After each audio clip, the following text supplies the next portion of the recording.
नभस्पृशं दीप्तमनेकवर्णं व्यात्ताननं दीप्तविशालनेत्रं दृष्ट्वा हि त्वां प्रव्यथितान्तरात्मा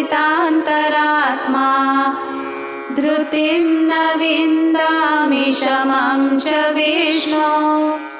O Vishnu, seeing you touching the sky, radiating many colors, with gaping mouths, with large fiery eyes, I am terrified and I have neither courage nor peace. See, whenever you feel you have no courage, it is because of selfishness. When you say I have no peace, it is because you're egoistic, and the two go together.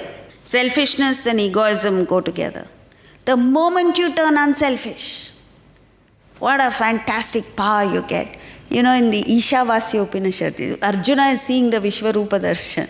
In the Ishavasya Upanishad, towards the end, the student is on the verge of realization.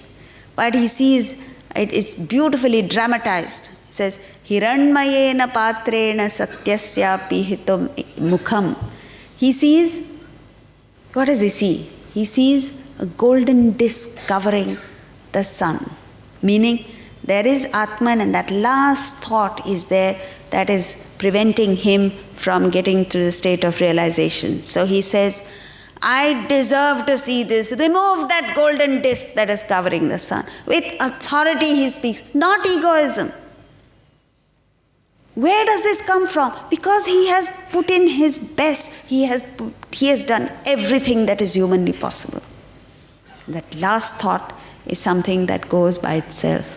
And so he goes there and waits for it to go, because he knows he has paid the price and now he deserves to get it.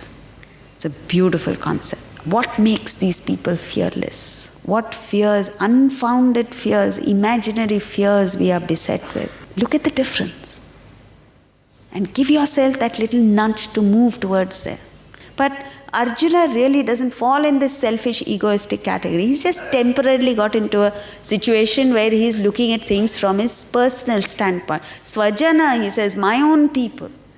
And that is the root of all our problems. It's my own and yours, mine and yours. Mera, tera. That brings about the problems. But he really doesn't belong to that category. It's like a wrestler who's got malaria. If he goes into the to fight a bout with somebody, of course he'll lose. But that doesn't mean that's his normal state. The moment he recovers from malaria, or he becomes a lion. And the second reason is because he's standing in front of Krishna.